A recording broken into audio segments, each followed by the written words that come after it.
faliana indray ny fanaritava amintsika rehetra amin'ity fandarana manokana ity tonga eo amin'ny andro faharoa sahady isika amin'izao famelabelarana ara-tsoratra masina izay nampitondraina ny lohateny hoe ny siansa sa ny baiboly izao koa dia manasantsika anaraka izany fandaharana izany amin'ity androany ity dia hiditra lalindalina makasika ny fifandraisan'ny siansa sy ny baiboly isika ka ny lohateny izay iarahantsika mianatra dia iresaka makasika ny système solaire sy ny baiboly isika mialohany ianarantsika makasika ny système solaire sy ny famaritana makasika izany dia andao hoentiko hitsidika toerana anankiray anareo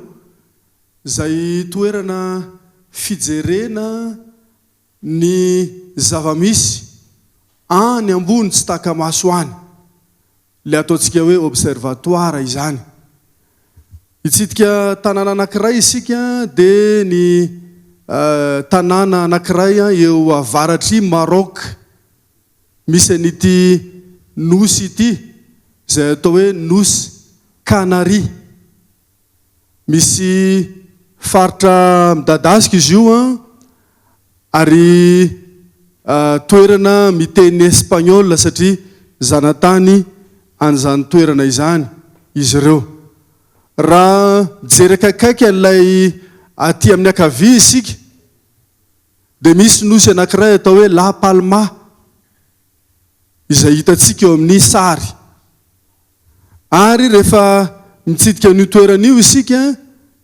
dia mahita toerana fijerena ny eny ambony tsy takamaso hoe ny eo amin'ny 12 observatoire 12 zany izay mifandray any amin'ny faritra any Eropa any ary mahita ny eo ambony tsy takamaso ao indrindrandrindra ny aty amin'ny ilany avaratra toerana avo izy io anohany amin'ny 2400 mètres ny altitude zany hoe efa lavitry ny setroka ny pollution ny hazavana izay manakona ny maso tsy ahita ny zavamisy eny ambony tsy takamaso eny raha jerena amin'ny sary tsotra le izy dia eo ambony tendrombohitra mihitsy no misy an'ireto observatoire ireto ary mahita ny eny ambony tsy takamaso eny mahatazana ny antsipriany zavamisy eny ambony tsy takamaso eny ino moa ny atao hoe système solaire ny système solaire dia fanazavana na famaritana an'ireo ataontsika hoe planeta sy ny kintana sy ireo zavatra mandrafitra ny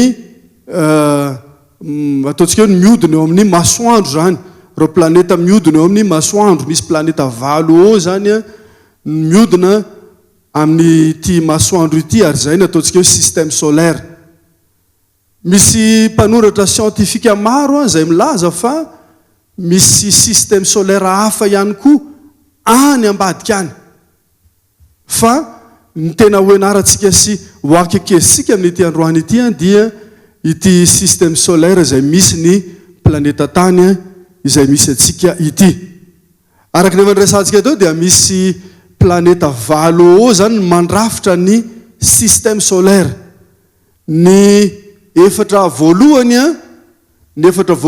dia planeta efatra izay manakaikikay kokoa ny masoandro ary voadidin'ilay atao hoe ceinture d'astéroïde misy ceinture anankiray zany izay manodidina sy mifehy azy io planeta efatra voalohany io dia somary vatona kokoa zany hoe ohatran'ny planeta tany azo nenana tsara azo ipetrahana tsara ny efatra faharoa kosa dia voadidin'ny ceinture de Kuiper izay somary gazy kokoa zany nibetsaka ao amin'io planeta io tsy azo nenana somary mangatsika kokoa ireo planeta efatra aty amin'ny sisiny zany raha somary miditra lalindalitsika dia reto avy ny anaran'ireo planeta ireo: ny Mercure, ny Venus, ny planeta tany ary ny planeta Mars. Zay voalazantsika teo fa somary vatona kokoa izy, azo itoerana, azo ipetrahana, azo anorenana. Ny efatra faharoa dia ny Jupiter izay ngeza indrindra, ny Saturne, Uranus ary ny Neptune. Somary misy gazy eo kokoa le izy, ary sarotra ny onenana amin'izany planeta amin'izany planeta izany. Ireo planeta ireo dia samy miodina eo amin'ny masoandro avokoa izy ireo. Samy miodina eo amin'ny masoandro izy ireo. Ary voalaza fa ny akaiky indrindra ny masoandro dia ny Mercure 20 andro fotsiny dia efa tafahodina ny masoandro izy. Ny manaraka ny Venus dia 420 andro fotsiny dia tafodina ny masoandro izy. Ny planeta tany moa fantatsika rehetra tsara fa 570 andro zay ilay ataontsika hoe herintaona. Rehefa miala eo amin'ilay toerana anankiray izy dia miodina ny masoandro dia tafaverina eo amin'ilay toerana anankiray, zay ny herintaona amintsika zay. Ary 570 andro vao tafodina ny masoandro izy. Ny tany dia miodina eo aminazy ihany koa, miodina eo amin'ny tenany, zay ilay ataontsika hoe 420 ora na ndray andro. Dia arak'izay dia hitanareo fa ny Neptune no anisan'ny ela indrindra vao tafodina ny masoandro, satria 580 taona zay vao tafodina ny masoandro ny planeta Neptune. Ny sary hitantsika dia maneho fa narindran'Andriamanitra io système solaire io, ary misy tanana izay mandrindra mba hatonga ny zavatra rehetra tsy hidona na hifanohatra. Raha somary mijery akaikaiky kokoa ny planeta tany misy atsika isika dia mahita fa ny planeta tany manodidina antsika ihany koa dia misy zavatra marobe manodidina n'io planeta tany io fa tsy hitany masosika. Ny anankiray amin'izay ny volana izay fantatsika tsara. Dia ankoatran'izay ireo kintana marobe izay mamiratra satria tarafin'ny masoandro avy any amin'ny ilany, zay voalaza fa misy eo amin'ny 750 sy 5,000 isany. Alaivinareo sara tsaina nge, kintana 5,000 mahery. Ireo planeta miodina, samy miodina eo amin'ny masoandro reo daholo reo, kanefa mahagaga dia samy manana ny lalana izy ireo. Ary tsy misy mifanohatra, tsy misy mifandona, tsy misy mifangalatra lalana, fa narindran'Andriamanitra ho amin'izany fandaminana izany ny zavatra rehetra. Mahivazonareo sary an-tsaina ve hoe raha ohatra ka misy midona izy ireo, na misy mifangalatra lalana, na nisy diso lalana, loza manahoana no hiatra eto amin'ity tontolo misy atsika ity. Zany rehetrarehetra izany rehefa malala dia samy manambara amintsika rehetra fa ny tanan'i Jehova no mandrindra ny zavatra rehetra, ary ny tanan'i Jehova no mandamina ny zavatra rehetra. Ka io Andriamanitra izay mandamina ny système solaire io dia Andriamanitra mbola mijery ny fiainantsika. Izao ny fanambarany Isaia mpaminany ao amin'ny Isaia 40:9-20. Asan-drato izy ny masonareo ka mijere, iza no nahary ireny, iza no nahary ireny, ary iza no mamoaka ny antokony araky ny isany sy miantso azy rehetra amin'ny anarany avy no ny abeany fahatanjahany sy ny heriny tsy toa. Ry hava malala, misy Andriamanitra izay mifehy zavatra rehetrarehetra. Misy Andriamanitra izay mametraka ny lalany zavatra rehetra, ary Andriamanitra endry sy feno fahendrena. Izany Andriamanitra izay mitantana ny zavatra eny ambony tsy takamasosika olombelona izany. Ny lesona izay ianarantsika amin'ity androany ity dia ny hoe iza no miazona izao tontolo izao. Andriamanitra no miazona izao tontolo izao. Andriamanitra no mandamina ny zavatra rehetra, ary io Andriamanitra izay mandamina ny zavatra rehetra io dia te handray an-tanana ny fiainantsika olombelona, te handray an-tanana ny fiainanao izay manaraka izao fahantarana izao. Zao ny fanambaran'ny Paoly apôstôly ao amin'ny Kolosiana 2:7-7. Ao aminy ozy izy no irindrany zavatra rehetra. Ao aminy no irindrany zavatra rehetra. Arindran'Andriamanitra ny zavatra rehetra. Ary ao amin'Andriamanitra ihany no afaka mirindra ny zavatra rehetra. Amin'ity androany ity dia te hanao antso amintsika ny Baiboly, ny mba hisafidianantsika hanompo an' Jehova ilay mandrindra ny système solaire, dia afaka mandrindra ihany koa ny fiainanao, afaka mandrindra ny fiainantsika rehetra.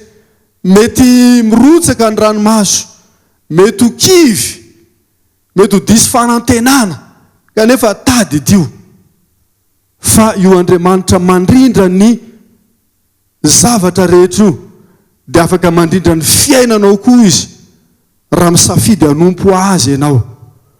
Mampatsiaro ahy ny tantarany ity apondra anankiray izay efa antitra, ary ny tompony dia efa milaza hoe tsisy laivana an'io apondra io tsony, efa antitra loatra izy io, ka dia latsaka tao anaty lava-drano ity apondra ity ndray andro. Lava-drano efa tsy misy laivana azy koa, satria lava-drano efa ritra. Koa satria lava-drano efa ritra, le apondra efa antitra, ary latsaka ao anaty lava-drano raha teo lay apondra, dia nanapa-kevitra ny tompony fa andao ho totofanao io apondra io sy lay lava-drano efa ritra. Rehefa nahinao an'izay lay apondra dia ny gogogo ny tomany izy, mikikika ny tomany izy, ny antsoantso ny tomany izy, atao anatin'ny ora fohy dia nangina izy. Ny tompony dia miantso ny fokon'olona hoe Samira mitondra tany eran'ny sio avy tsika rehetrarehetra, dia andao mba hanototra n'ilay lava-drano tsy misy laivana azy fa efa tsy mamoaka ranontsony, ary ilay apondra koa dia samy alevitsika ao avokoa, dia samy vita amin'izay fotoan'izay. Ny lehilahy, ny vehivavy samy nanao izay fara heriny, ny sasany nitondra lapelina ary dia nanototra ilay lavaka tsy misy laivana azy. Kanefa tamin'ny fomba mahagaga dia nisy fanantenana tao anatin'ilay apondra, satria rehefa nandatsaka tany tao anatin'ilay lava-drano ny olona anankiray dia tonga eo amin'ny lamosiny, ahifikifiny ilay lamosiny, latsaka amin'ny tany ilay tany, dia iny no ekara niakatra eo ambony. Dia ohatran'izay foana, misy anankiray indray mitondra tany ao anatin'ny sio, alatsaka ao anatin'ilay lava-drano efa ritra, tonga eo amin'ny lamosiny ilay apondra, ahifikifiny ilay izy, dia milatsaka amin'ny tany, dia miakatra eo ambonin'izay indray izy, ary nefa rany dia tafavoaka soamatsara ilay apondra. Mety mitomany angamby ianao, mety diso fanantenana angamby ianao, mety mahatsiaro irery angamby ianao, fa ilay Jehova izay mifehy ny système solaire sy ny zavatra tsy takamaso eny ambony eny dia afaka mifehy ny fiainanao ihany koa raha mifidy hanompo azy ianao. Izay indrindra no nanolorany Kristy ny tenany teo amin'ny hazo fijaliana, mba hamonjy ianao, mba ho famonjena sy fanantenana ho anao. Izay no nanekeny Kristy ny lalana izay mangidy indrindra ka nidinany teto amin'ity planeta tany ity, mba ho fanantenana ho anao. Amin'ity androany ity andao hifidy hanompo an' Jehova isika, dia ilay Jehova mifehy ny zavatra rehetra. Tsy ny zavatra rehetra ihany no tiany Jehova ho fehezina, fa ny fiainanao ihany koa misafidiana an' Jehova amin'ity androany ity. Dia mandrany hita izany lesona izany, ary hitondram-bavaka ny fanoloran-tenantsika rehetra isika ety ampamaranana. Ivavaka isika. Jehova ray nainy an-danitro, sotra noho izany lesona sarobidy izay nomena ho anay izany. Matsiaro kivy, diso fanantenana, irery izay no ny onjany fiainana misy ankehitriny. Fa ny anaranay fa ianao Jehova no mifehy tsy ny zavatra eny ambony tsy taka-maso eny fotsiny toy ny système solaire, fa afaka mifehy ny fiainana ihany koa ianao. Koa amin'ity androany ity dia aoka isafidy ny anompo anao izahay, ho fehezinao ny fiainanay, arindranao ny fiainanay, alaminao ny fiainanay. Izany tokoa ny fanapahan-kevitray Jehova, ka raiso ny fonay manjaka ao anatin'ny fiainanay Jesosy eo, amin'ny anaran'i Kristy. Amen.